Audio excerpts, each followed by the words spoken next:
स्थानों से श्रद्धालुओं के आने की कार्यवाही शुरू हो जाएगी। तो 29 हमारा मेल नहीं है, 29 दिसंबर, और 30 को दोपहर या शाम तक ये मेला जो है रहता है हमारा, और फिर वापसी 30 की शाम तक इसमें होनी है। 3 स्थान इसमें मुख्य थे, एक तो सुइया महादेव जी का मंदिर, दूसरा कपालेश्वर जी का, और तीसरा विष्णु पगालिया। तो जो श्रद्धालुओं के इस बार आने की संभावना जो व्यक्त की जा रही है वो लगभग 15 लाख के करीब आने की संभावना व्यक्त की जा रही है।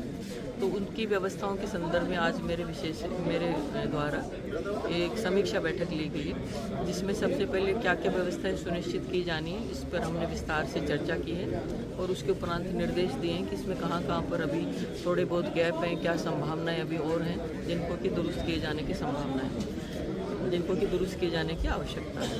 एक चीज़ जो इसमें मेन है वो ये है कि इस मेले को इस बार हमारी ओर से प्रयास है, प्रशासन की ओर से, हम सभी की ओर से, कि इस मेले को हम प्लास्टिक फ्री रखने की हम अपील करते हैं।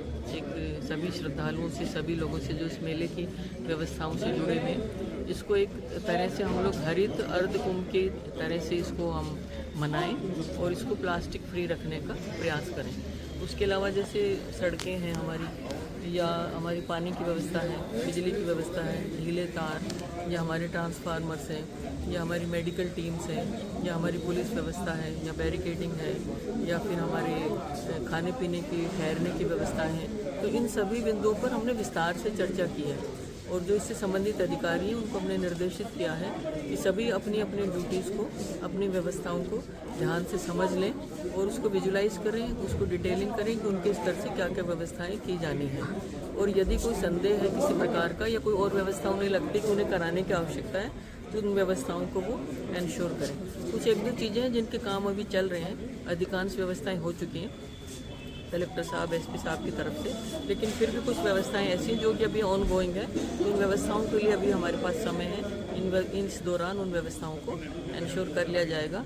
और हमारी जो भावना है वो ये है कि जितने भी श्रद्धालु यहाँ पर आते हैं वो सब सुविधाजनक तरीके से व्यवस्थाओं का उनको सपोर्ट मिले, और जिस आस्था के साथ वो यहाँ पर आते हैं उन आस्था के साथ में वो यहाँ प्रसन्न होकर के गरिमापूर्ण तरीके से ये अपना मेले में आएँ, इसमें मठ पे पधारें, मेले के यात्रा में आएँ।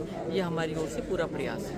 प्लास्टिक के लिए जो आपने पहल की वो शानदार है, उसके लिए सरकार इसमें एक तो ये कि हम अधिक से अधिक लोगों से अपील कर सकते हैं, उनसे आग्रह कर सकते हैं, अनुरोध कर सकते हैं कि जब आप यहाँ पर पधारें तो या तो जैसे कपड़े का थैला उनके साथ होना चाहिए प्लास्टिक के थैले के स्थान पर, और दूसरा जो भोजन ग्रहण करने की व्यवस्था है वो भी प्लास्टिक के अलावा अन्य जो या तो पत्तल हो या फिर स्टील की कोई थाली हो उनमें ग्रहण करें, ताकि सेम जगह सेम फोटो। आज वकील साहब बैठा है।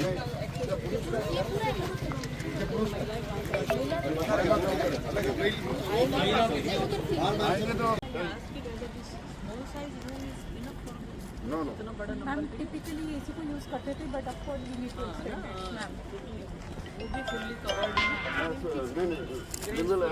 ग्रेसफुल मैनर वाला। इसमें करना पड़ेगा, ये पटरी लगानी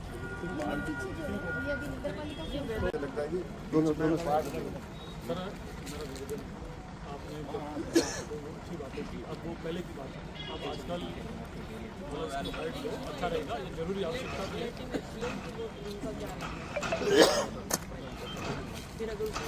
जैसे